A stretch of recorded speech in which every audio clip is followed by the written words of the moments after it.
होगा कि ये देश जब से बना था उससे पहले इस देश में आदिवासी रहते थे और उसकी रूढ़ी प्रथा के हिसाब से ही इस देश का कानून बनाया गया और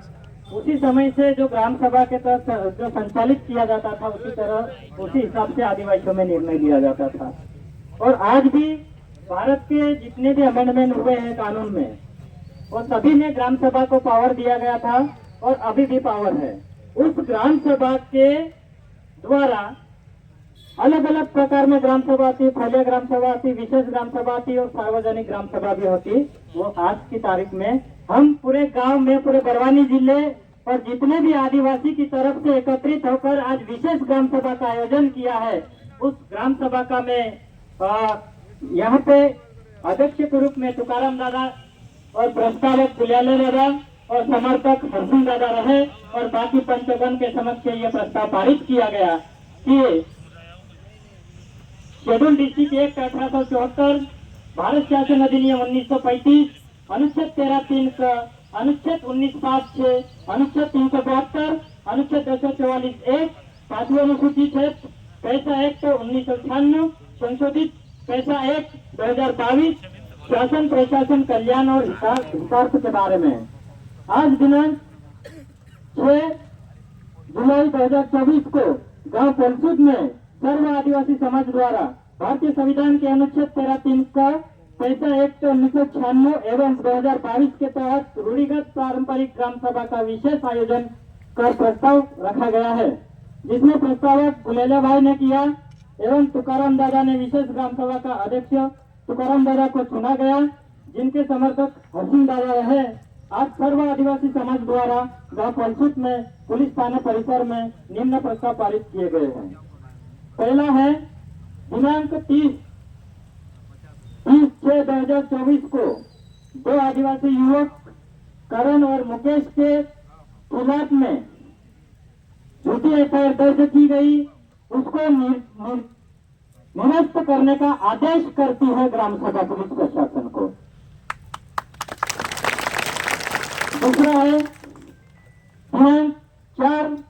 जुलाई 2024 को 15 युवाओं को नोटिस दिया गया। जो 15 युवा है वो कोई जॉब कर रहे थे, कोई खेत में काम कर रहे थे, कोई दूसरे गांव के थे। जो 30 तारीख की घटना के रेफरेंस में यहाँ पे नोटिस दिया गया वो पूरी तरह से आदिवासियों के हक अधिकारों के खिलाफ में एक षड्यंत्र पूर्वक की आदिवासी समाज जो बोलता है उसको भी बोलने नहीं दिया जाए, इस तरह के षड्यंत्र रचने के हिसाब से नोटिस दिया गया है। उस नोटिस को तुरंत खारिज कर युवाओं को न्याय देने का आदेशित करती है ग्राम सभा पुलिस प्रशासन को। तीसरा बिंदु है पलसूद क्षेत्र की जितनी भी सरकारी जमीन पर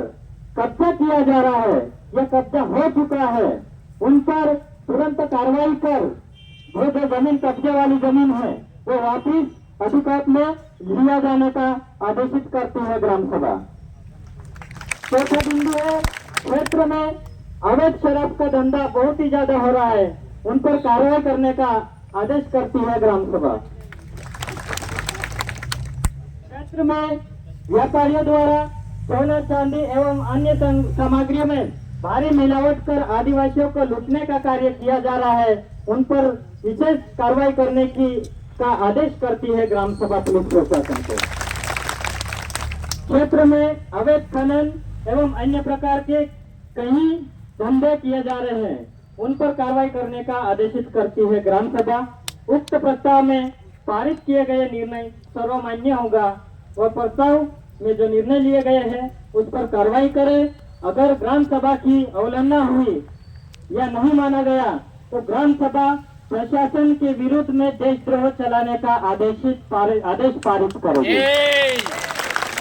आदेश अनुसार सर्व आदिवासी समाज की ग्राम सभा।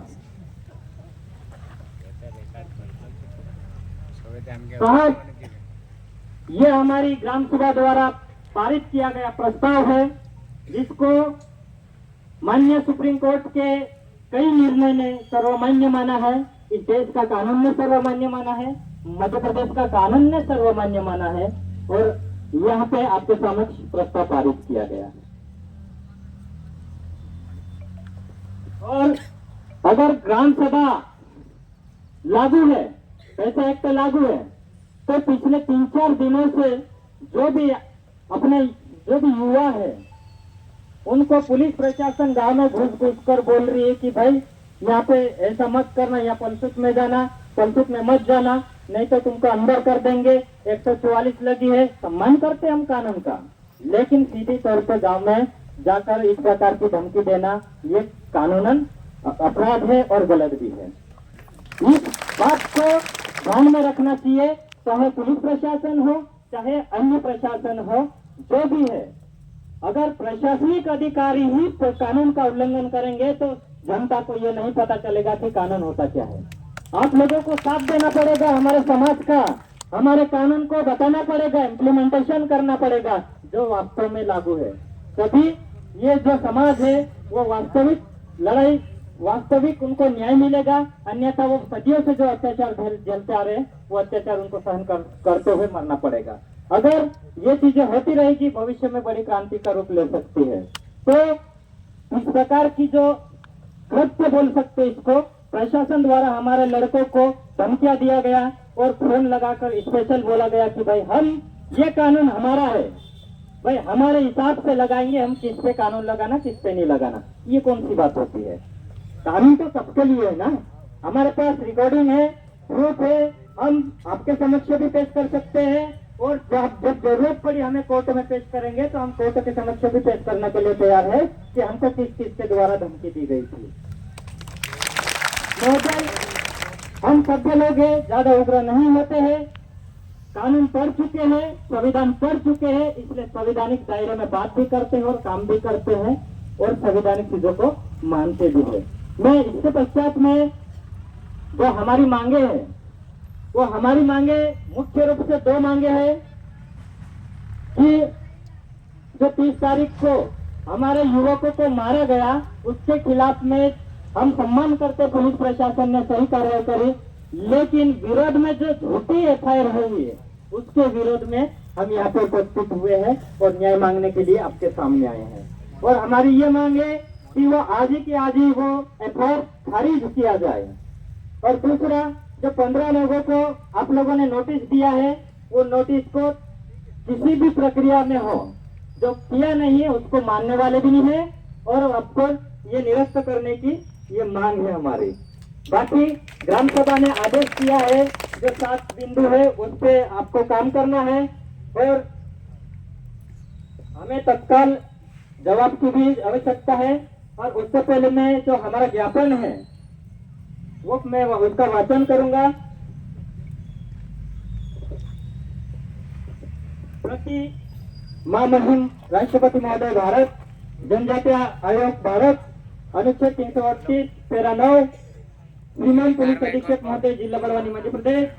थाना प्रभारी महोदय थाना पलसुत जिला बड़वानी। विषय अनुसूचित क्षेत्र में CRPC 1973 जो वर्तमान में संशोधित या अमेंडमेंट हो गई है, जिसको BNSS 2023 बोला गया है, का आदिवासी अनुसूचित जनजाति के रीति रिवाज और परंपरा अनुसार 13(3) का स्थानीय विधि लोकल लॉ इन फोर्स, विद्यमान विधि एग्जिस्टिंग लॉ तथा CRPC जो वर्तमान में BNSS 1973 के सेक्शन 5 के अनुसार विस्तार तथा अनुसूचित जनजातियों पर अब तक लगाए गए मुकदमे एवं दिनांक 30/6/2024 को जो आदिवासियों पर FIR की गई है उसे तुरंत निरस्त करे एवं हमारे अधिकारों के संरक्षण करने के संबंध में ज्ञापन द्वारा थाना प्रभारी महोदय थाना पलसुत जिला बड़वानी महोदय, सविनय निवेदन है कि हमारा गांव पलसुत जिला बड़वानी संविधान के 5वीं अनुसूची अनुच्छेद 244 क्षेत्र है, जहां संविधान के 5वीं अनुसूची के प्रावधान अनुच्छेद 244 पैरा 5(1) के तहत विशिष्ट अधिनियम यानी क्रिमिनल प्रोसीजर कोड 1898 तथा CRPC 1973 जो कि नागालैंड के जैसे लागू नहीं है ये बड़वानी जिले में। इस प्रकार की जिस प्रकार 5वीं अनुसूची राज्य आंध्र प्रदेश में सुप्रीम कोर्ट में डाले गए केस सिविल नंबर 324/2003 बाय सदगुरु प्रसाद के बाद आंध्र प्रदेश के राज्यपाल ने ट्राइबल एडवाइजरी काउंसिलिंग से सलाह लेकर उसके अनुसार सीआरपीसी 1973 का विस्तार अनुसूचित क्षेत्र में उनके स्थानीय रूढ़ी प्रथा और अंग्रेजों के द्वारा लागू विधि के अनुसार 2004 में सीआरपीसी 1898 सेक्शन 1-2 सीआरपीसी 1973 सेक्शन 5 के अनुसार क्योंकि सुप्रीम कोर्ट के आदेश में सीआरपीसी 1973 को 5वीं अनुसूची के पैरा 5(1) के तहत विस्तार करने का आदेश दिया गया था, जो आज तक हमारे पुलिस प्रशासन या बड़वानी जिले की प्रशासन को ये याद नहीं है कि ये बड़वानी जिले में जितनी भी प्रशासन लगी है उनके पास गजेटेड विस्तार जो आईपीसी का जो बीएनएसएस का जो विस्तार हुआ है अभी तक नहीं हुआ है ना। इस बात का यहाँ पे जिक्र किया गया है, जिसको सुप्रीम कोर्ट ने भी माना है। और किसी भी सामान्य कानून, पुराने अंग्रेजी कानून लागू करने के लिए अनुच्छेद 338(a)(9) के अनुसार राष्ट्रीय अनुसूचित जनजाति आयोग की अनुमति आवश्यक है। जहां तक पुराने कानून सीआरपीसी 1898, सीआरपीसी 1973 के रूप में अनुसूचित क्षेत्र में लागू करने के लिए संवैधानिक प्रोसेस नहीं किया गया, इसलिए ये भी असंवैधानिक जैसा ही है। जैसा कि जिस प्रकार 5वीं अनुसूची राज्य आंध्र प्रदेश में सुप्रीम कोर्ट में डाले गए केस सिविल नंबर 324/2003 और इसके द्वारा सतगुरु प्रसाद के द्वारा के बाद में आंध्र प्रदेश के राज्यपाल ने ट्राइबल एडवाइजरी काउंसिल सलाहकार के अनुसार सीआरपीसी 1973 का विस्तार अनुसूचित क्षेत्र में उनके स्थानीय रूढ़ी प्रथा अंग्रेजों द्वारा लागू विधि के अनुसार 2004 में किया, क्योंकि सुप्रीम कोर्ट के आदेश में सीआरपीसी 1973 को 5वीं अनुसूची के पैरा 5(1) के तहत विस्तार करने का आदेश दिया गया था। अतः वर्तमान में इसके अधीन किए जा रहे हैं बड़वानी मध्य प्रदेश राज्य की अनुसूचित जनजातियों पर FIR, complaint, warrant, summons, inquiry, investigation, police station की स्थापना, यहाँ तक कि session court, high court, magistrate court असंवैधानिक है, जो कि Gujarat, Chhattisgarh, Madhya Pradesh, Jharkhand, Orissa schedule district act 1874 के अधीन आने वाले 5वीं अनुसूची क्षेत्र में आज भी लागू नहीं है। अतः इस प्रकार संबंधित पुलिस कलेक्टर तथा संबंधित पदाधिकारियों के द्वारा संविधान के अनुच्छेद 30, 21 और 22 के विरुद्ध कार्य किया जा रहा है। इसलिए महाशय से अनुरोध है कि सीआरपीसी 1898 के सेक्शन 1-2, सीआरपीसी 1972 के सेक्शन 5 के अनुसार स्थानीय विधि रूढ़ी प्रथा पैरा 3 का कस्टमरी लॉ के अनुरूप सीआरपीसी का विस्तार शेड्यूल डिस्ट्रिक्ट एक्ट 1874 के अधीन आने वाले 5वीं अनुसूची क्षेत्र राजस्थान, गुजरात, छत्तीसगढ़, मध्य प्रदेश, झारखंड, उड़ीसा में करे। तत्कालीन फर्जी मुकदमा जो विधि के अनुरूप नहीं किए गए हैं उनकी कार्रवाई रुकवाकर उन्हें मुकदमे से मुक्त कर सियासत से बाहर निकाले, क्योंकि इसमें विधि का सरवन यानी प्रश्न, सब्सटेंशियल प्रश्न निहित है तथा इस बाबत जानबूझकर राज्य सरकार, पुलिस पदाधिकारी के द्वारा अनुसूचित जनजातियों में उनके विरुद्ध युद्ध की स्थिति पैदा की जा रही है। शांति भंग करने की जैसी स्थिति आज भी यहाँ पे किसके द्वारा की जा रही है, जो आज हम इस ज्ञापन में जिक्र किए जा रहे हैं, जो कि आईपीसी की धारा के तहत संगीन जुर्म है, जिसके जिम्मेदार पिछले 70 साल से के राज्यपाल एवं संबंधित ब्यूरोक्रेट से मुकदमा मुक्त न करने की स्थिति में संविधान के अनुच्छेद 32 के तहत यह मामले को हम सुप्रीम कोर्ट लेकर जा सकते हैं तथा 1973 के जो आदेश है इस बात के सारे मुकदमे जिनमें सीआरपीसी के तहत कार्रवाई की गई है उनको मुक्त करने की प्रार्थना मान्य कोर्ट से की जाएगी। संबंधित पुलिस अधिकारियों के पद मुक्त राज्यपाल पर देशद्रोह का केस लगाने का मांग की अदालत से की जाएगी। विस्तार पूर्वक जानकारी देते हुए महाशय कहना चाहते हैं कि इस क्षेत्र में आदिवासी गांव रूढ़िगत में निहित कार्यपालिका, न्यायपालिका, विधायिका को मुगलों ने तक नहीं छेड़ा और ना मुगलों ने नहीं छेड़छाड़ी की तथा अंग्रेजों ने मान्यता देते हुए इस क्षेत्र को नॉन रेगुलेटेड एरिया कहा, अर्थात यहाँ अंग्रेजों का कोई भी कानून सीधे लागू नहीं होता था जब तक कि राज्यपाल लोक अधिसूचना जारी नहीं करे, अर्थात ब्रिटिश के कार्यपालिका, न्यायपालिका, विधायिका लागू नहीं थी। जैसे कि imperial gazetteer of India volume 4 page number 324 में कहा गया है, सीआरपीसी का Rajasthan, Chhattisgarh, Madhya Pradesh, Orissa, Jharkhand, Gujarat schedule district act 1874 के अधीन आने वाले 5वीं अनुसूचित क्षेत्र में आज भी लागू नहीं है, पर लागू नहीं होना उस समय की विद्यमान विधि सीआरपीसी की जगह डिप्टी कमिश्नर को पावर का अभी तक लागू होने का कारण है, जिस पर विस्तार पूर्वक जानकारी देते हुए महाशय हम कहना चाहते हैं कि अंग्रेजों ने भारत पर 3 तरह का शासन किया था। सत्ता का हस्तांतरण यानी इंडियन इंडिपेंडेंट एक्ट 1947 के सेक्शन 7A, 7B, 7C के अनुसार इंडियन इंडिपेंडेंट एक्ट 1947 भारत के संविधान के अनुच्छेद 395 के द्वारा तो रिपील होती है, परंतु संविधान के अन्य अनुच्छेद के उपबंध अर्थात अनुच्छेद 83 में लिखित आदेश ऑर्डर के अधीन अनुच्छेद 372(1) के द्वारा सुरक्षित वापिस की जाती है, जो कि गवर्नमेंट ऑफ इंडिया एक्ट 1935 के सेक्शन 292, 293 तथा इंडियन इंडिपेंडेंट एक्ट 1947 के सेक्शन 18 तथा अनुच्छेद 372 के द्वारा सुरक्षित किया जाता है। सुप्रीम कोर्ट का judgment state of Nagaland versus Ratan Singh 9 March 1996। अंग्रेजों ने भारत पर 3 तरह का शासन किया तथा हस्तांतरण भी 3 तरह से किया। फर्स्ट, ब्रिटिश इंडिया का हस्तांतरण अधिनियम सेक्शन 7A इंडियन स्टेट। दूसरा, तीसरा ट्राइबल एरिया जो 7C में है। में आगे नीचे लिखा हुआ है कि भारतीय स्वतंत्रता अधिनियम 1947 के सेक्शन 7B, 7C और 7A यानी इंडियन स्टेट ट्राइबल एरिया को ब्रिटिश भारत डोमिनियन समझौता के तहत ट्रीटी एग्रीमेंट के द्वारा अर्जित कर सकता है, परंतु जैसा कि एक्स्ट्रा प्रोविजनल जुरिडिक्शन या फॉरेन जुरिडिक्शन एक्ट 1947 फॉरेन भी लिखा हुआ है कि उन समझौते के प्रावधानों पर इंडियन स्टेट के रूलर सर प्लीज इधर ध्यान दीजिए। हमारा ध्यान सभी पे रहता है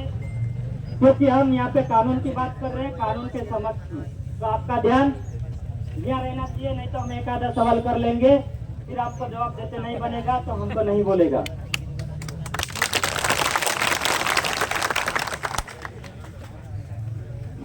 Indian independent act 1947 Indian state और ट्राइबल एरिया की कोई भी परिभाषा क्लियर नहीं है। गवर्नमेंट ऑफ इंडिया एक्ट 1935 के सेक्शन 311 में इन दोनों की परिभाषा तथा समता जजमेंट के 1997 में भी ट्राइबल एरिया की परिभाषा